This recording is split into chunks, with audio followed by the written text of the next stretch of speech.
Best of What the Fuck, clap deuxième.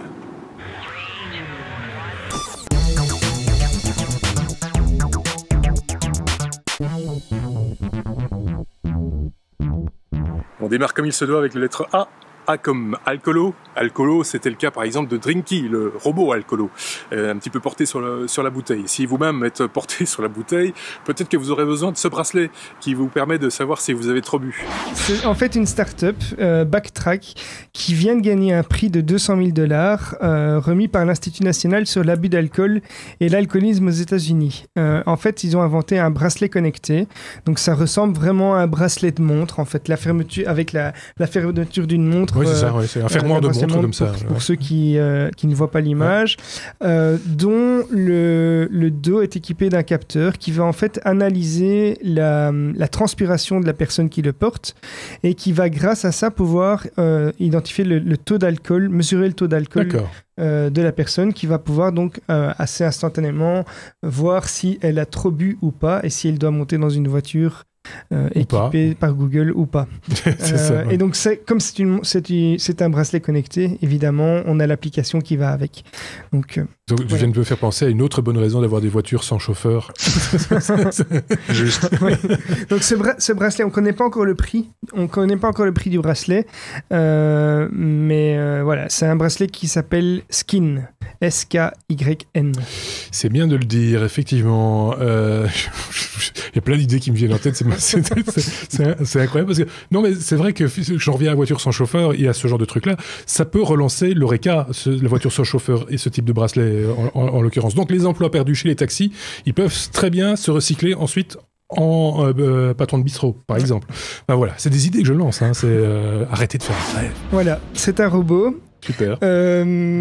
Qui a pour but simplement de vous accompagner dans vos soirées solitaires où vous avez envie de boire tout seul. Ça fait peur. Mais donc vous avez envie de boire, mais vous n'avez pas envie de boire tout seul. Eh bien, il y a le petit robot Drinky, dont la seule utilisation est de boire et de vous accompagner donc dans votre... Il faut jamais boire seul. En fait. Voilà, donc c'est pas bien de boire seul. Donc si vous n'avez pas de copain à portée de main, vous avez maintenant un robot qui va pouvoir boire avec vous. C'est un Coréen qui a fait ça.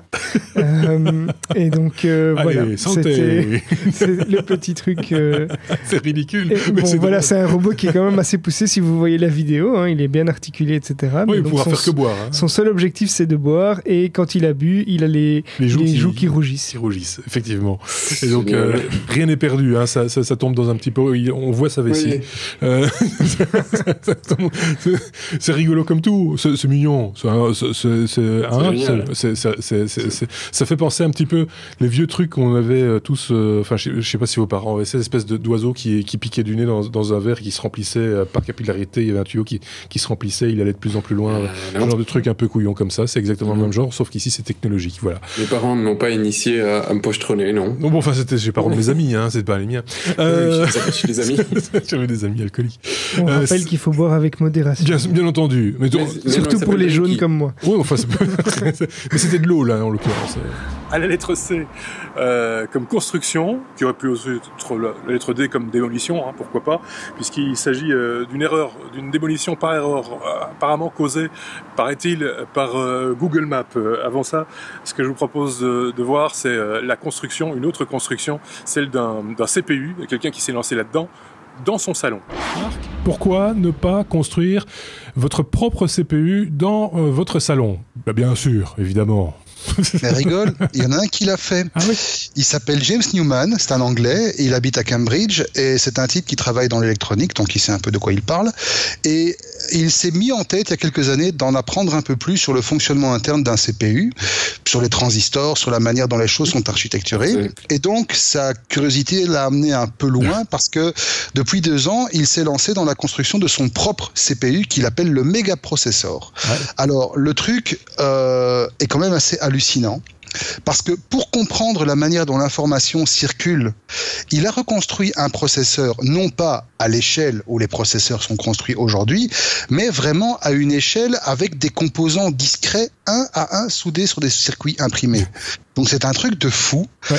Alors aujourd'hui, le système embarque 15 300 transistors, occupe une surface de 15 mètres carrés, bouffe 500 watts et a la vitesse hallucinante de 0,00002 GHz. C'est rigolo. Enfin, ça sert strictement à rien, mais c'est didactique. Oui, c'est didactique. Et encore plus parce qu'il a couplé chacun des transistors qui constituent l'architecture du système avec une LED. Et donc, on voit en temps réel la manière dont l'information circule dans les registres, dans les bases, etc. C'est assez hallucinant. Si vous allez sur le site dont on vous a mis le lien, c'est le site du monsieur, il y a des vidéos, il y a des images, c'est le truc le plus hallucinant que j'ai vu. C'est un projet de passionné, mais ça décortique vraiment la manière dont un CPU fonctionne au niveau le plus élémentaire. Donc si vous avez une petite affinité au niveau électronique et que vous avez envie de piger comment ça se passe dans votre petite bébête, dans votre smartphone, dans votre ordinateur ou quoi, allez voir, ça vaut vraiment la peine. Si vous avez fait vos études d'électronique dans fin des années 80, comme c'est mon cas, vous allez reconnaître les portes logiques. C'est rigolo. C'est rigolo, c'est très rigolo. Ça sert à rien, mais c'est rigolo. Mais ça peut être aussi un outil didactique. Donc c'est totalement indispensable en fait. Et c'est beaucoup plus beau lorsque c'est inutile. Exactement. Ça consomme quand même. 500 watts. Bon, allez. 500 watts pour 2 Hz, faut le faire. Comme quoi on fait trop confiance des fois dans l'outil numérique, Marc, puisque c'est là un cas avec Google Maps qui a fait en sorte, enfin, en tout cas, qui est incriminé dans la démolition d'une maison. Oui, c'est un truc assez hallucinant. Ça rappelle pour nos auditeurs et nos spectateurs belges une autre histoire qui s'était passée il y a quelques mois. On vous a remis le lien parce qu'on n'a pas résisté, c'était aussi trop beau. C'est dans lestechno.be pour voilà. Le lien. Ouais. Aux États-Unis, donc effectivement, des ouvriers se sont trompés d'adresse et ont démoli la mauvaise maison et accusent Google Maps. En fait, bon, voilà, ce qui s'est passé, c'est que l'entrepreneur devait démolir une maison, une adresse donnée, c'était quelque part au Texas, et il n'a pas suivi le conseil qui était donné par sa feuille de route.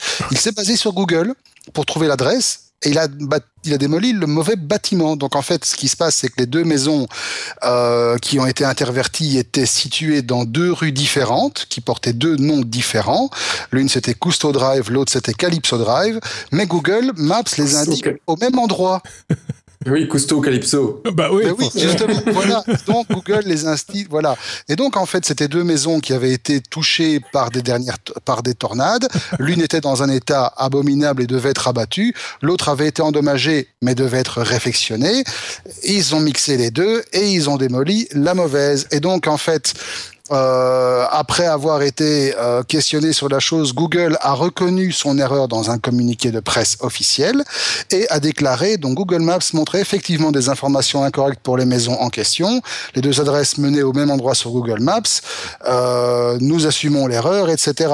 Maintenant, assumer l'erreur, ça veut dire qu'ils ont corrigé l'erreur. Oui. Ça ne veut pas dire qu'ils vont prendre en charge, parce que pour la pauvre dame qui est la propriétaire de la maison qui a été abattue, va maintenant commencer une longue procédure pour essayer de faire piger et d'accepter à son assurance que finalement, c'est pas elle, c'est Google. Bon courage. Alors, comme tu le disais, ça pose la question du fait qu'on a tendance un peu trop souvent à se reposer sur la technologie et à mettre le cerveau débranché. Ça finit par déresponsabiliser les gens, ces machins-là. Hein. Plus il y a d'informations de ce type-là, moins ça les... Voilà, donc du coup... Mais c'est quand même grandiose, quoi. C'est quand même assez fabuleux, effectivement. On saute directement à la lettre N. N comme nocturne, pourquoi pas finalement, pour parler de ce matelas connecté, pour savoir ce qui s'y passe la nuit ou le jour par exemple, parce que pour savoir ce qui se passe la nuit, il y a d'autres solutions. Par exemple, on vous en avait parlé dans le 76e épisode, une solution pour surveiller vos salariés la nuit par exemple. Ouais, une boîte qui s'appelle Aetna, qui est une boîte d'assurance américaine, qui, sous couvert d'optimiser le bien-être de ses employés en leur recommandant de dormir suffisamment et d'avoir une vie saine, a proposé à ses employés de se porter un Fitbit, de remonter toutes les données du Fitbit dans l'entreprise, où elles seront contrôlées par l'entreprise, et que, en échange, s'ils peuvent prouver qu'ils enchaînent bien 20 nuits d'au moins 7 heures sur un mois, ils offrent $25 de gratification par nuit. Enfin. Alors ça a l'air tout mignon comme ça, mais dans les faits, c'est une porte ouverte monstrueuse au flicage complet de ses employés.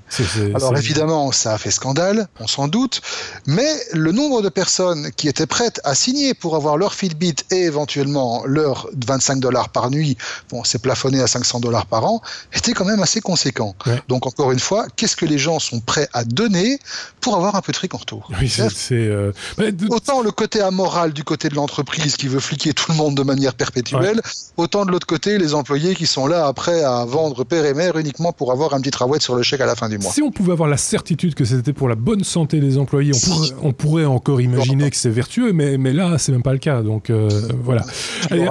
Quid, par exemple, il y a des personnes qui n'ont pas besoin de beaucoup dormir. Moi j'ai besoin de mes 8 heures de sommeil. Seb à côté, lui, il a pas besoin de sommeil, lui. C'est ça se voit sur mon visage. Je n'en ai pas besoin. Pourtant, il reste vacances. Pas besoin de bracelet Fitbit, alors il suffit d'avoir une photo. Et donc voilà, simplement, c'est une photo de Fitbit. Des personnes qui n'ont pas besoin de beaucoup dormir et qui seront pénalisées parce qu'elles n'auront pas le 7 heures de sommeil, et les gros dormeurs, eux, à qui il faut 8-10 heures par jour pour... Et si on a des voisins emmerdants qui vous réveillent la nuit, par exemple, c'est pas de la réalité virtuelle, c'est de la vraie réalité vraie, c'est le Smart Stress. Smart Stress. Donc, je parlais d'infidélité. Donc, effectivement, vous pouvez masquer à madame le fait que vous avez des messages de votre maîtresse sur Viber. Ouais. Mais malheureusement, il y aura un petit gadget qui va pouvoir s'installer dans votre chambre, qui n'est autre qu'un matelas connecté. Alors, ce matelas a plusieurs utilités. Il va pouvoir, comme certaines applications le font déjà, analyser votre sommeil, vous voir afficher tout un tas de statistiques sur quand vous vous réveillez, vos stats, etc. Mais ils ont analysé les mouvements et ils ont inclus la capacité d'analyser des mouvements très spécifiques sur votre matelas et donc d'envoyer une notification quand vous vous activez un petit peu trop dans le matelas. Alors, c'est un moyen de surveillance. Et donc, si vous sortez de chez vous et que votre compagnon est actif dans le matelas, vous pourriez avoir une notification et venir prendre la personne sur le fait. D'accord. Donc voilà, encore une belle utilisation des objets connectés. C'est super, hein, la confiance règne. Et on termine avec la lettre V, V comme voyage. Peut-être que c'est une mésaventure qui vous est arrivée avant de partir en voyage. La possibilité d'être coincé au sol. C'était ce dont on vous avait parlé dans le 79e épisode. C'était un SSID suspect, manifestement, qui était la cause de cette mésaventure pour ces passagers. Et puis, bonne destination peut-être cet été ou quand vous le voulez, Las Vegas, puisque la réalité virtuelle s'est, semble-t-il, invitée dans certaines chambres d'hôtel. On vous en parlait, c'était dans l'épisode 77 des Technos. C'est Xavier qui s'y colle avec la VR en test dans des chambres d'hôtel à Las Vegas. On a déjà dit tout le bien qu'on pensait de la réalité virtuelle dans certaines circonstances. Voilà, Seb n'est pas là pour nous en parler. Non. Mais donc il y a une société. Il était à Las Vegas. Une société qui s'appelle VR Bangers, qui est spécialisée dans le contenu pour adultes dans la VR et qui s'est associée à des hôtels à Las Vegas pour proposer du contenu payant. Et donc les occupants de ces hôtels auront le loisir d'utiliser des lunettes de réalité virtuelle pour du contenu payant et qui sera tout à fait ce sera une expérience qui sera tout à fait personnalisée par rapport aux hôtels, puisque en gros certains scénarios vont reprendre vraiment l'environnement dans lequel vous êtes. Donc vous aurez l'impression d'être dans la chambre d'hôtel dans laquelle vous vous trouvez et de voir une jolie madame dans vos lunettes. Donc, ou un monsieur, il n'y a pas que pour les... Ils prennent vraiment les gens pour des couillons, parce que porter des lunettes de réalité virtuelle pour se croire là où on est déjà... Oui, mais pas que.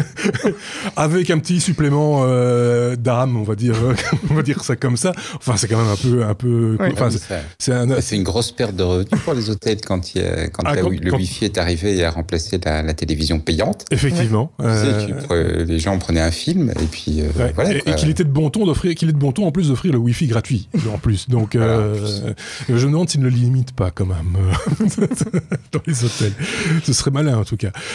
Donc voilà, ça c'est une des applications de la réalité virtuelle qui s'installe commercialement, on va dire. C'est un exemple qu'on voulait donner parce que c'est pas toujours le cas. Voilà. Donc voilà. Une belle application de la réalité virtuelle. Une belle application de la réalité virtuelle. Le SSID. Un SSID qui cloue un avion au sol. Là, il va falloir nous expliquer pourquoi. Alors, imagine, tu es dans un avion. Oui. En l'occurrence, tu es dans un avion de la compagnie Qantas. Par exemple. Un bel avion, comme ça. Un bel avion. Voilà. Tu attends que l'avion décolle. Tu es sur le tarmac, tu es embarqué, tu attends. Qu'est-ce que tu fais? Généralement, tu en profites pour regarder tes tout derniers mails, tu surfes un peu sur Internet. Ou tu niques dans les toilettes. Ou tu niques dans les toilettes, effectivement. Mais il faut être acrobate, parce qu'en classe éco, elles sont petites. Ouais. Mais c'est un gros avion. Hein. C'est un gros avion. Et en plus, les parois sont fines. Donc, tout ça fait que, voilà, tu sors sur Internet, tu regardes un petit peu, tu prends ta dose numérique avant de partir, parce que, voilà, à moins d'être en première ou en business, Internet dans l'avion, ça coûte encore une blinde. Et puis, ton regard est attiré par le nom d'un réseau. Oui. Après tout, voilà, tu es en Wi-Fi, tu essaies encore de capter près du hublot pour avoir encore le signal Wi-Fi de l'aéroport, et tu vois un SSID dont le nom t'interpelle. Mobile Detonation Device. Tu fais quoi? Eh ben, si t'es comme cette brave dame qui était dans ce vol Qantas, tu fais un pétain de tous les diables, tu alertes l'équipage de bord, tu montres le truc en disant « il y a une bombe à bord », et voilà. Il y a un petit comique qui s'est amusé à appeler son hotspot personnel Mobile Detonation Device. Résultat, ça a cloué un avion 3 heures à terre et ça a fait débarquer 40 personnes. Et on ne sait toujours pas qui c'était. Ils n'ont pas retrouvé. Hein. Ils n'ont pas retrouvé. C'est assez rigolo. Enfin, c'est assez rigolo. Bon, évidemment, si tu es sur place, tu trouves moins rigolo. Ouais. Je crois qu'il y a quand même des bonnes raisons de paniquer. Ouais. C'est vrai que nommer son routeur Wi-Fi, c'est pas un truc qui est très très à la mode dans nos contrées. C'est très à la mode aux États-Unis, en France aussi. D'ailleurs, je pense. Il y avait une histoire comme ça assez cocasse. Ce sera peut-être le 3e what the fuck. Je vais peut-être mal le raconter parce que j'ai plus toutes les données en tête, mais c'était en gros, le gars avait appelé son routeur, étant sûr qu'il était inviolable, il avait appelé « T'arriveras pas à me pirater, connard ». Et le lendemain, son routeur s'appelait « Bah si, regarde ». C'était assez rigolo. Moi, ce que j'ai eu, bon, mes routeurs, le SSID a toujours été le même. Et un jour, j'ai eu une personne qui n'est plus là, qui n'est plus mon voisin maintenant, à l'époque il l'était, qui est venu toquer à ma porte. Il n'avait pas d'alarme, lui, par contre. Pour savoir ce que mon SSID voulait dire. Oui. Étant un fan de Lovecraft, j'avais appelé mon SSID est toujours Necronomicon. Et voilà. Et j'ai un jour un type qui a toqué à ma porte pour savoir ce que ça voulait dire Necronomicon. Oui, c'est ça, c'est une secte. Non, même pas. Lisez Lovecraft, c'est le nom d'un bouquin qui rend fou. Voilà. Necronomicon. Voilà qui achève ce second best-of consacré à nos fameux what the fuck. D'autres s'en viennent très prochainement, puisque vous le savez, c'est la lettre W qui conclut chaque abécédaire des technos, des épisodes hebdomadaires. Bonne fin de vacances ou bon début de vacances, c'est selon. À très bientôt. Au revoir.